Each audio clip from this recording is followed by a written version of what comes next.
আসসালামু আলাইকুম ওয়া রাহমাতুল্লাহি ওয়া বারাকাতু। কেমন আছেন আমার প্রিয় দিনী বোন? আশা করি আল্লাহ তাআলার অশেষ রহমতে আপনারা সবাই অনেক ভালো আছেন। আজকের ভিডিওটাতে আমি আপনাদের সাথে আলোচনা করব সঠিক পর্দা করবেন কিভাবে। পর্দা শব্দটি শুনলেই আমাদের অনেকের মনে ভেসে ওঠে এক টুকরা কালো কাপড় কিংবা বোরকা। কিন্তু নিজেকে কি কখনো প্রশ্ন করেছেন, পর্দা কি শুধুই শরীরের ওপর একটি আবরণ, নাকি এর গভীরতা আরও অনেক বেশি? অনেকেই পর্দা করতে চান, কিন্তু শুরুটা কিভাবে করবেন তা নিয়ে দ্বিধায় থাকেন। কেউ কেউ ভাবেন আমার মন তো পরিষ্কার, কাপড়ে কি আসে যায়। আবার কেউ ভাবেন এত গরমে পর্দা করা কি আসলেই সম্ভব? প্রিয় বোন, আজকে আমরা আলোচনা করব আল্লাহ আমাদেরকে পর্দার বিধান কেন দিয়েছেন। পর্দা কি আমাদেরকে বন্দি করার জন্য, নাকি আমাদের রানীর মর্যাদার দেওয়ার জন্য? এবং এই আধুনিক সময়ে কিভাবে আমরা খুব সহজে সঠিক নিয়মে পর্দা পালন করতে পারি, আজকের এই আলোচনার আপনার জীবনের মোড় ঘুরিয়ে দিতে পারে ইনশাআল্লাহ। ভিডিওটা স্ক্রলিং না করে সম্পূর্ণ ভিডিওটা দেখতে থাকুন। প্রিয় বোনেরা, পর্দা ইসলামের অন্যতম গুরুত্বপূর্ণ একটি বিধান, যা সরাসরি আল্লাহ তাআলার পক্ষ থেকে ফরজ করা হয়েছে। পবিত্র কুরআনে সূরা আন-নূর এবং সূরা আজহাবে আল্লাহ পর্দার নির্দেশ দিয়েছেন। কিন্তু আমাদের বুঝতে হবে পর্দা কেন ফরজ। দেখুন, দুনিয়াতে দামি জিনিসগুলো কিন্তু সবসময় ঢেকে রাখা হয়।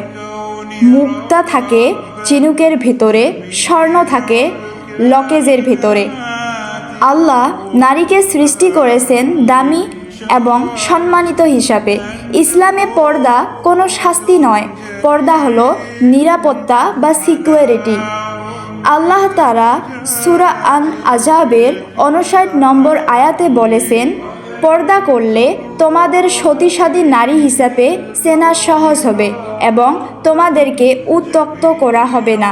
অর্থাৎ পর্দা আপনার পরিচয়, এটা আপনার প্রতি সম্মান প্রদর্শনের একটি বর্ম।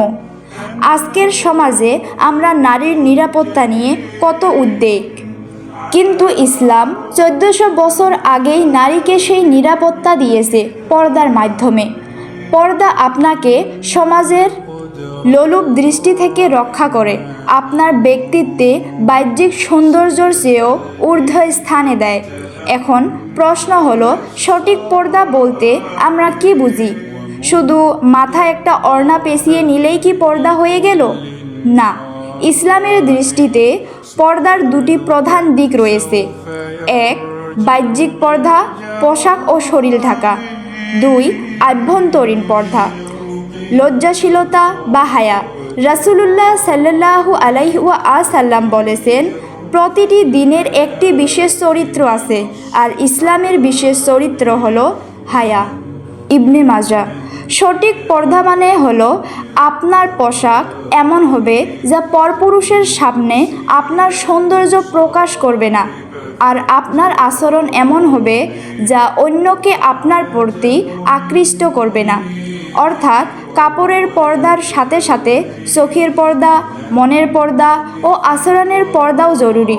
চলুন এইবার আমরা ধাপে ধাপে জেনে নেই বাস্তব জীবনে আপনি কিভাবে এই পরিপূর্ণ পর্দা পালন করবেন। প্রথমে আসি পোশাকে। পোশাক নির্বাচনের সময় 3টি গোল্ডেন রুল মনে রাখবেন। নাম্বার 1, ঢিলে ঢালা হতে হবে। এমন টাইট পোশাক পরা যাবে না যাতে শরীরের গঠন স্পষ্ট বোঝা যায়। রাসূলুল্লাহ সাল্লাল্লাহু আলাইহি ওয়াসাল্লাম এমন নারীদের সতর্ক করেছেন যারা কাপড় পরেও উলঙ্গ থাকে, অর্থাৎ টাইট পোশাক পরা। নাম্বার 2, পাতলা কাপড় পরা যাবে না। কাপড়ের ভেতর দিয়ে যেন শরীরের চামড়া দেখা না যায়। নাম্বার 3, আকর্ষণীয় ডিজাইন এড়ানো। বোরকা বা পোশাক নিজেই যেন সৌন্দর্যর প্রদর্শনী না হয়ে ওঠে। খুব উজ্জ্বল রং বা চুমকি বসানো বোরকা পরপুরুষের নজর কেড়ে নেয়, যা পর্দার উদ্দেশ্যকে ব্যাহত করে। বোন, আপনারা যখন আল্লাহর জন্য পর্দা করবেন তখন সাদাসিধে পোশাক বেছে নিন। দ্বিতীয়তে, মাথা ও বুক ঢাকা। ওড়নার ব্যবহার আল্লাহ সূরা আন-নূরে নির্দেশ দিয়েছেন, নারীরা যেন তাদের ওড়না দিয়ে বক্ষদেশ ঢেকে রাখে। অনেকে হিজাব পরেন কিন্তু ওড়নাটা গলার কাছে পেঁচিয়ে রাখেন, যার ফলে বুকের গঠন স্পষ্ট থাকে। এটা সঠিক পদ্ধতি না। আপনার ওড়না হতে হবে বড়, যা আপনার মাথা, ঘাড়, গলা এবং বুকের ওপর পর্যন্ত ছড়িয়ে থাকবে। চুলের কোনো অংশ যাতে দেখা না যায় সেদিকে খেয়াল রাখবেন।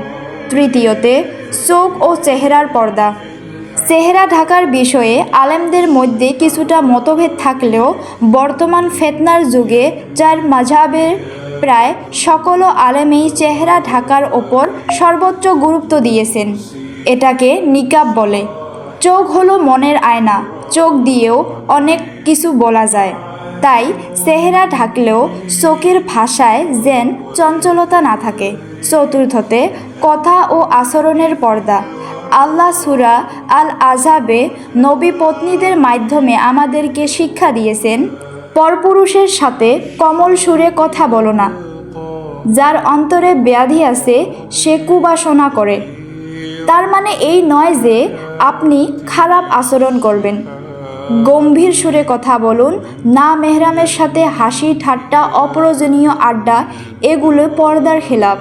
পঞ্চমতে, অনলাইন ও সোশ্যাল মিডিয়া পর্দা। বর্তমান যুগে এটা সবচেয়ে বড় চ্যালেঞ্জ। রাস্তায় পর্দা করলেন কিন্তু ফেসবুক বা ইনস্টাগ্রাম এ নিজের সাজসজ্জা করা ছবি আপলোড দিলেন। বোন আমার, তার ফলে কিন্তু পর্দার আসল উদ্দেশ্য নষ্ট হয়ে যায়। ভিজুয়াল পর্দা মেনটেন করুন। আপনার প্রোফাইল পিকচার, স্টোরি বা টিকটক ভিডিও এগুলো যেন আপনার সৌন্দর্য বিশ্বের হাজারো পরপুরুষের সামনে উন্মুক্ত না থাকে। মনে রাখবেন, ইন্টারনেটে কোনো কিছু একবার দিলে তা আর পরিপূর্ণভাবে মুছে ফেলা যায় না। আল্লাহকে ভয় করে সোশ্যাল মিডিয়া অ্যাপটা ব্যবহার করুন। প্রিয় বোন, এইগুলোই হলো ছোট ছোট ধাপ, যার ফলে তুমি আজকেই নিজেকে একটু একটু করে পরিবর্তন করতে পারো। ভিডিওটা যদি ভালো লেগে থাকে ভিডিওটাতে লাইক এবং চ্যানেলটাকে সাবস্ক্রাইব করুন। আজকের জন্য আল্লাহ হাফিজ। দেখা হবে পরের ভিডিওতে।